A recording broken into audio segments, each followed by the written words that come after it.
Sign up for our monthly giveaway. Every month, we give away exclusive Cigars and Sea Stories gear, as well as items for our guests and sponsors. Those are gadgets, gizmos, all sorts of different stuff. When you subscribe to our newsletter by going to cigarsandseastories.com and clicking subscribe, you automatically enter into our monthly giveaway. How you earn points for those giveaway is by sharing the referral link with your network. Every time you share, you earn a point. Every time one of your friends subscribes, you earn an additional 5 points. So go to cigarsandseastories.com right now and subscribe.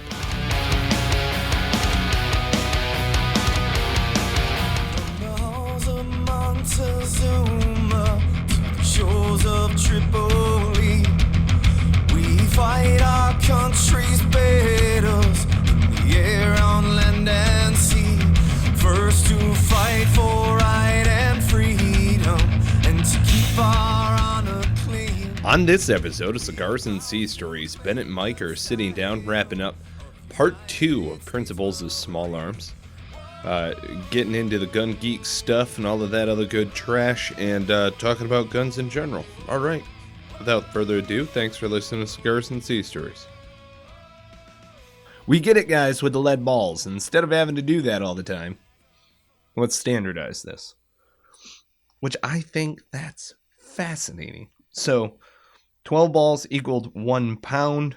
Hence, you have a 12 gauge. Extremely large bore diameters were noted with letters. This somewhat odd system has been replaced with the standardized measurements, but the name has remained. It's pretty sweet, man. So, yep, there are several methods of measurement. You have the metric method, and then you have the U.S. customary method. And historically, we use, we use a contemporary American. So if you see, like, for instance, what's the difference between, do you know the difference between 45 gap and 45 ACP? You know, I honestly don't. So you're a Glock user, though, aren't you? I am. So you always carry what? Well, but I don't fire 45. Right. Okay. All right. So my thing is this. Let me just let me parlay my fucking ignorance on the 45. I just never adopted the round. I fired it, of course.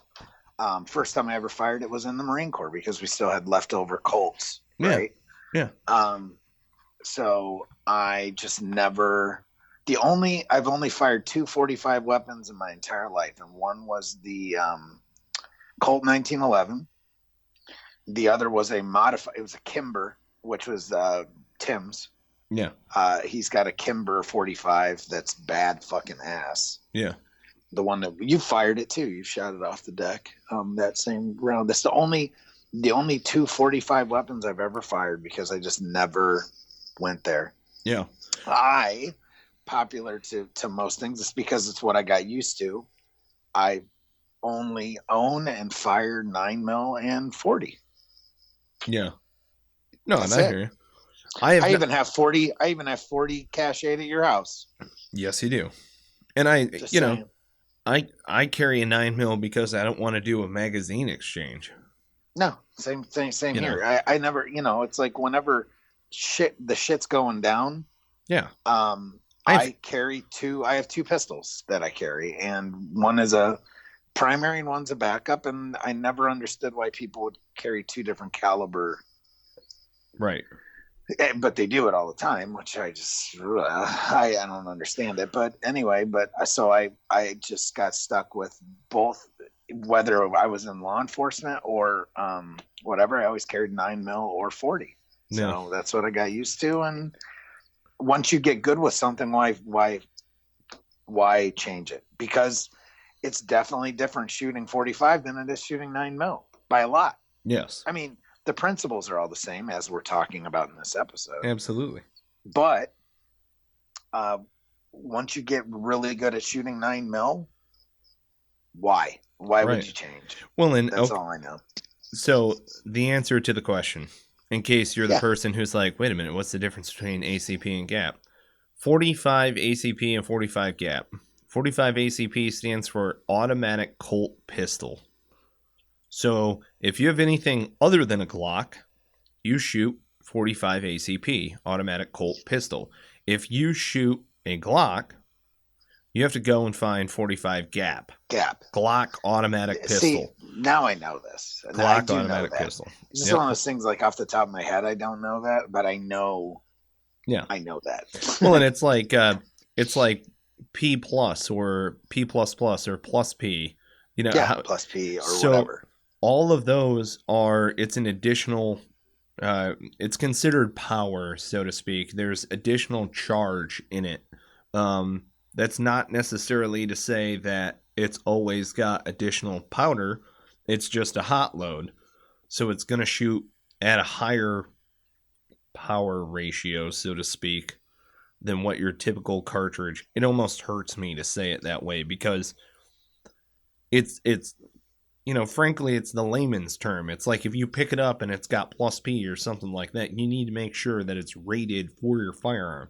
Okay.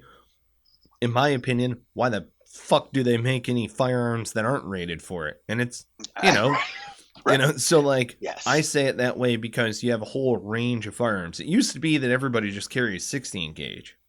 Then all of a sudden there were 12 gauges and 20 gauges. Wow.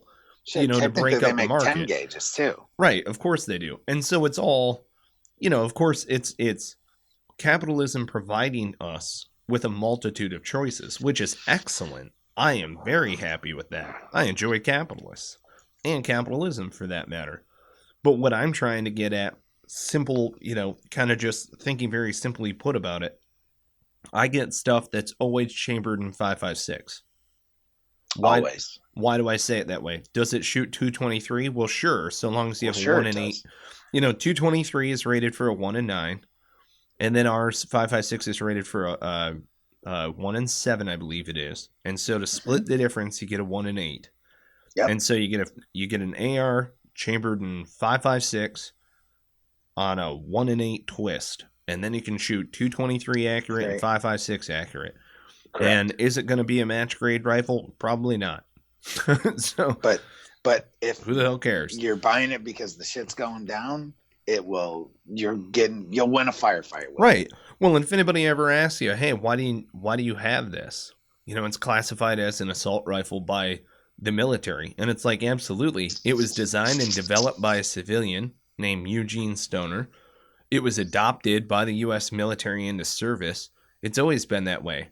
It's always been that way. The U.S. military doesn't go off and then it's not like the Russian military where they just make that shit willy-nilly. They commission civilians to create it.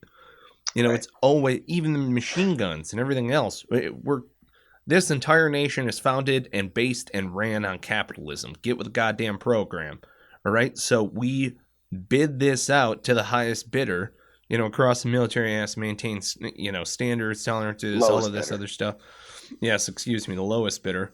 But here's the other thing is, there are quality standards. You can be the lowest bidder and then lose out because of quality standards. That happens all the time. All the time. How the Beretta 9mm pistol is still in service, I have no idea. But they've been only talking about how big of a piece of shit it is since they fielded it. Since they fielded it. Well, and they're finally replacing it, but it's like, what the fuck? Well, and I wanted to go over the principles of small arms just in these, there's 4 principles of small arms. We're going to do it over 2 episodes. And, it's me getting to gun nerd out a little bit, but it's also, understand what the hell you're talking about. Before you go into a debate with somebody who doesn't understand what they're talking about, and you want to be knowledgeable on this stuff, you can look it up on the old interweb. I mean, it really ain't that hard. Why are we bringing this up? But why are we talking about this right now? Besides you gun nerding out, it's because of what? Really? Because of what has been going on. And frankly, here's my opinion, and here's our polarizing point of the freaking episode. All right, is that I understand your gun control stuff. I understand why people are afraid and why they want gun control, right? Yeah. And most of that is because of lack of education. Number one. And number two, it's just lack of familiarity, because when a congressman, congresswoman, senator gets up and talks about gun control, there's nothing worse. And I can tell you this, and this is speaking directly to folks that are anti-gun. Right. Who don't listen to us. Who don't listen to us, but that's fine. Maybe, which is good. There's one. Actually, I can think of one. Actually, no, I know of one person that is. Yeah. And I've had this conversation with her multiple times. So I know she listens to our episodes.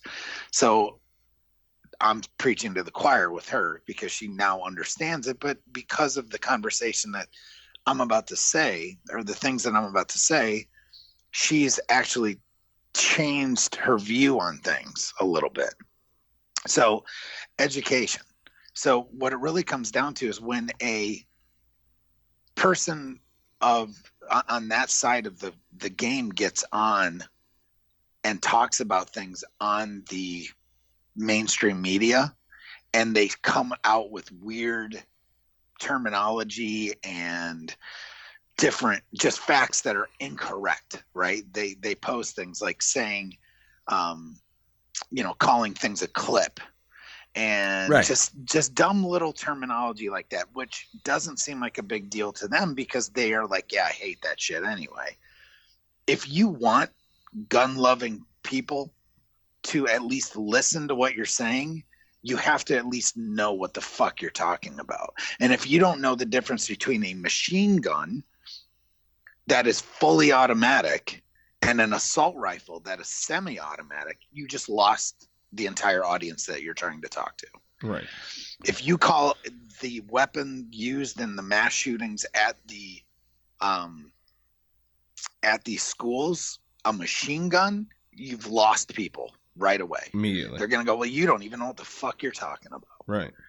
Well, would you agree with me? Would you totally agree with me? I would absolutely agree. And this is a tradition. This is an American tradition. The National Rifle Association was founded by returning Civil War veterans who were saying, you guys can't shoot for shit.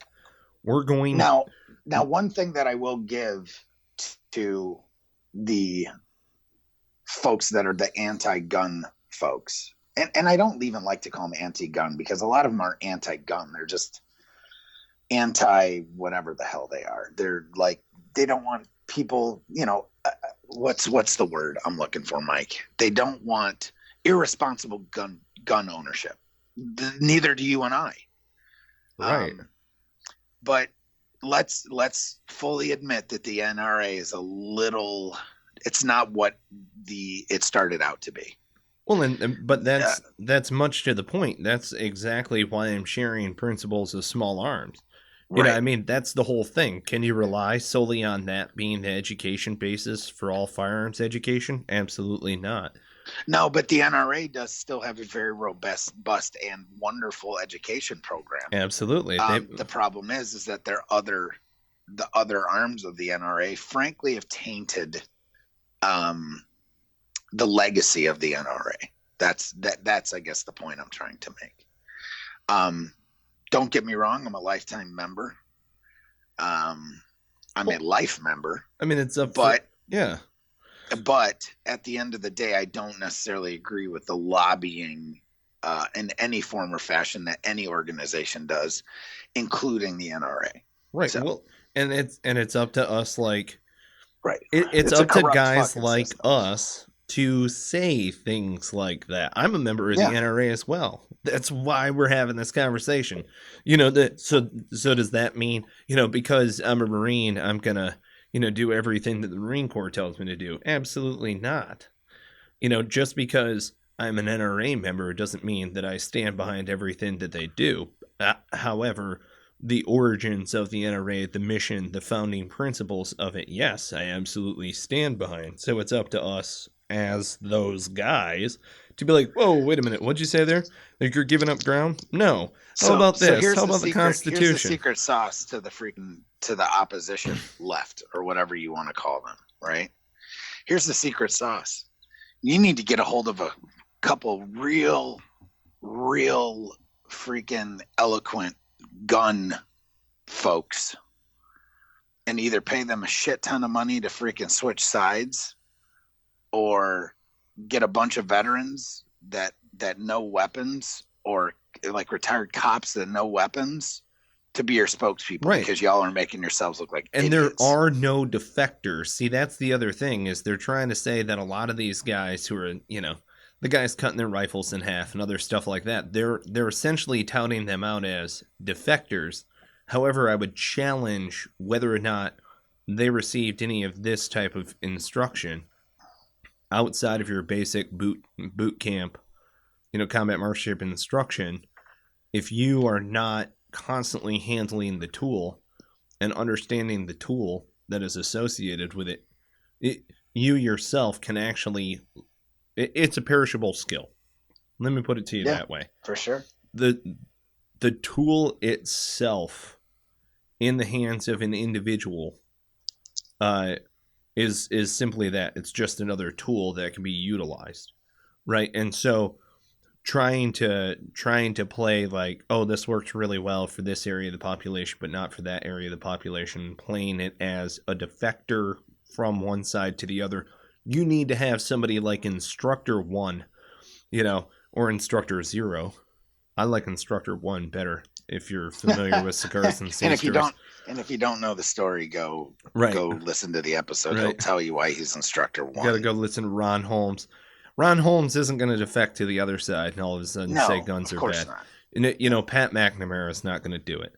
Mike Vickers isn't going to do it. These are the people to us that matter.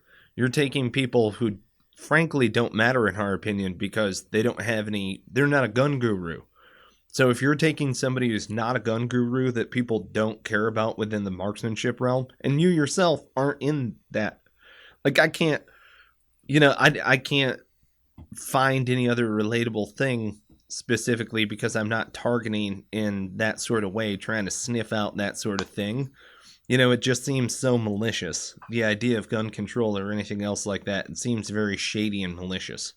I concur. That's the whole thing. I know that a lot of folks mean really well with their intentions, and that's fantastic that they mean really well. But it just boils down to the folks who mean really well and they tout the message. They truthfully have no idea really what they're talking about. If they understood and respected it as a tool, what do you always hear race car drivers say? Hey, drive responsibly, do this stuff out on a track, all of these other different things. Well, okay, carry your gun responsibly.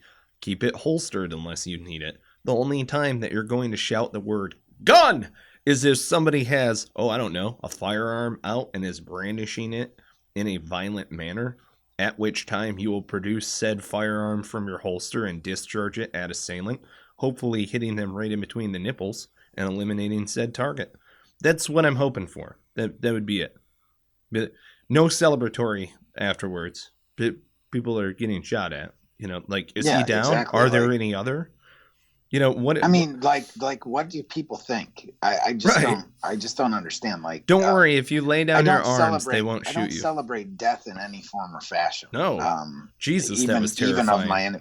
Even of my enemy. Right. I mean, especially in my everyday life or in my community. Are you fucking kidding me? Right. Well, so that's the other thing, is just being proud about gun ownership doesn't mean that you have bloodlust. It means you're going to maintain your defensive perimeter. That's great. That's a responsible person that we want within You know what, though? See, here's America. the funny part. Here's the funny part. It's like, do you not understand that if there is a guy that is like you or I, mm-hmm. concealed carry. Yeah. We're in a movie theater and some psycho comes in with a gun. Yep. You're more apt to live because I am there and able to defend all of you, right, than no one with nothing, right, to defend nobody without anything except for the psycho with the gun gunning people down. Right. So if you have, I mean, I don't understand. Like it's a deterrence. I mean, yes, most of these people that do these mass shootings, they're psychotic. They're not normal individuals. They're not. Whether they illegally or legally got the firearm is irrelevant. Well, everybody, let me put it to you like this. Everybody has a breaking point. If you think you don't have a breaking point, you're dead wrong. You're fucking wrong. Dead wrong. Everybody has a breaking point. Well, and what are you going to look for? You're not going to walk into a police station and open fire unless you have a death wish.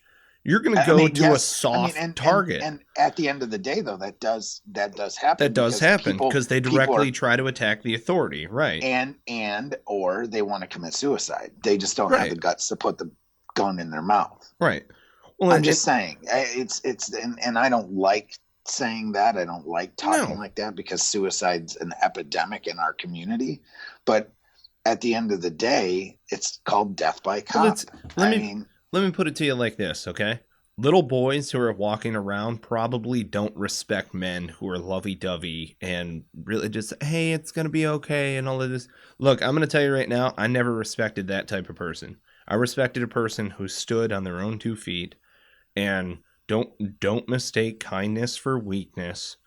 You know, like I remember Mr. Campbell, he was a really, really nice guy. But I also remember when a kid was getting into fisticuffs, he like grabbed him and threw him down the hallway.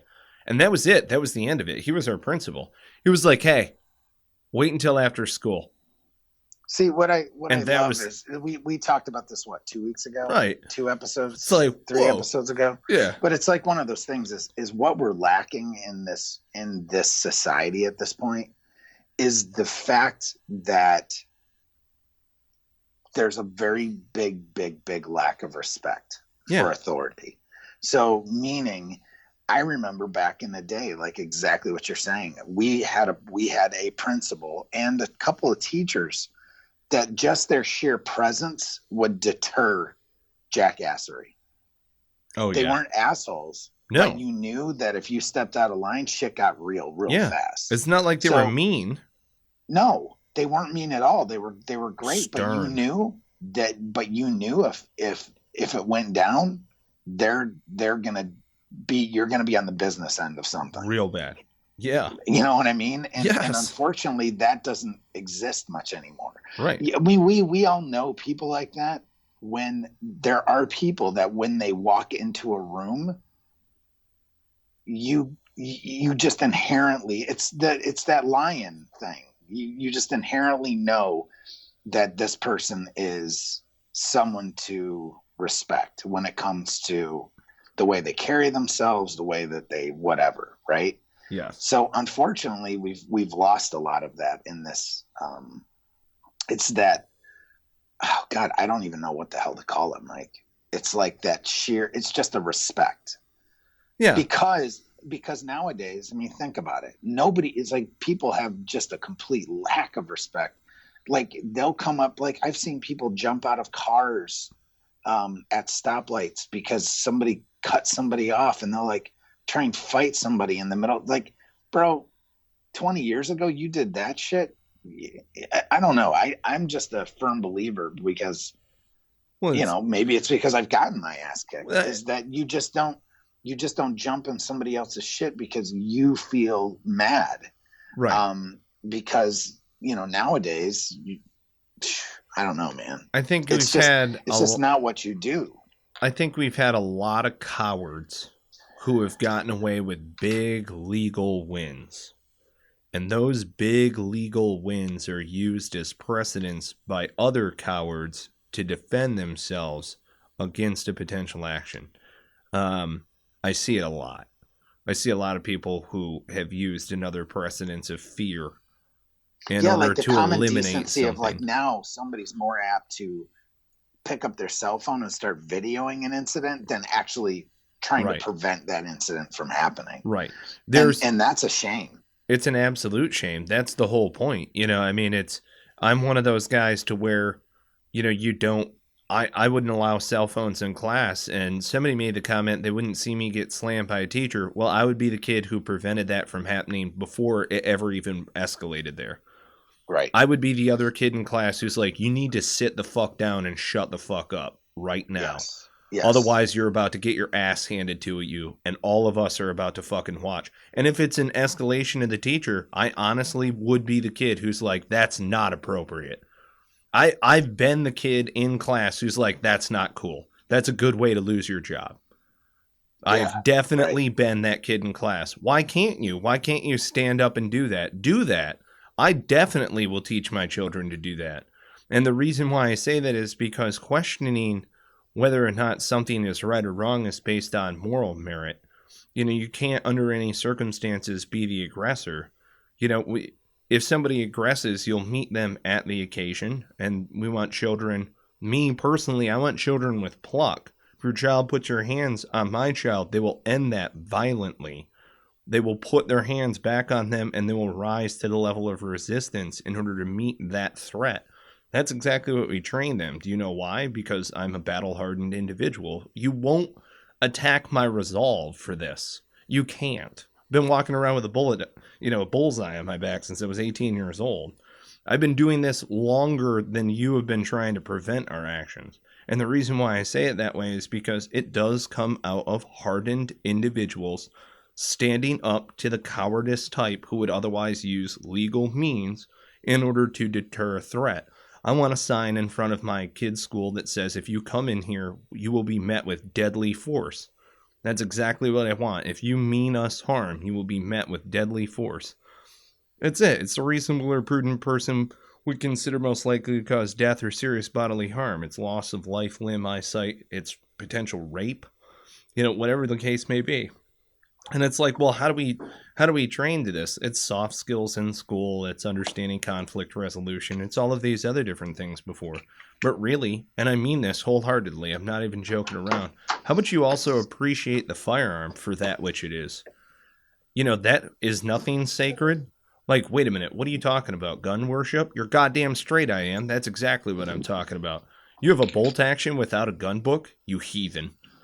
Why aren't you taking care of your firearms? It is a tool. You take care of your car, but you don't take care of your guns? What the fuck is wrong with you?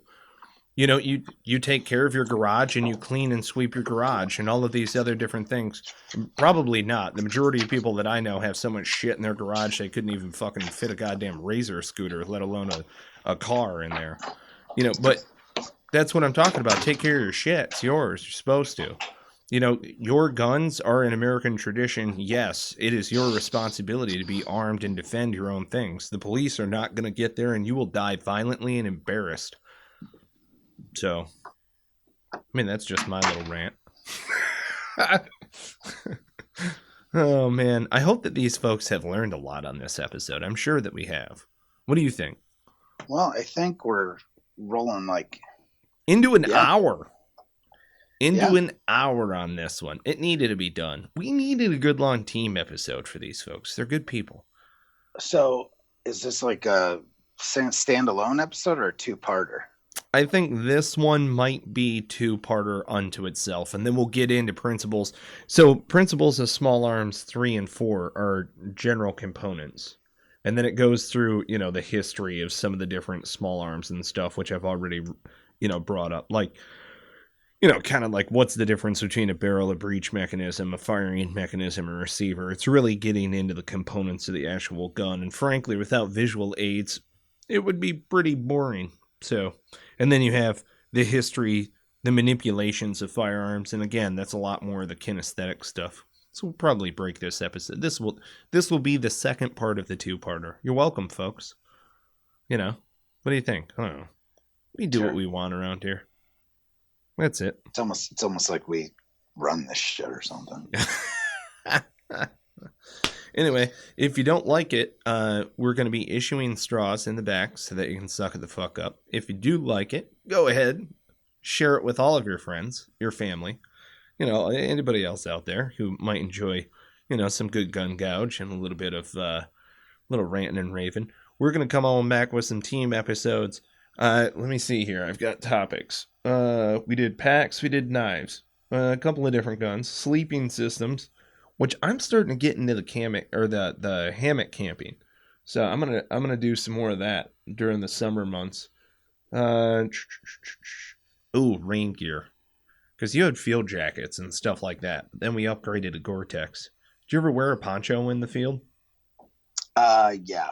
But see, I never. It was wore only a poncho. it was only like boot camp or MCT maybe. That's it. Because then as soon as you got out of that, no. Well, so then we've also got mountain warfare, desert warfare, military operations in urban terrain. Ooh, care packages. Care packages will be another good topic. Yeah, man. We've got some other good ones that are coming Yeah, up. I've got some really good stories for care packages.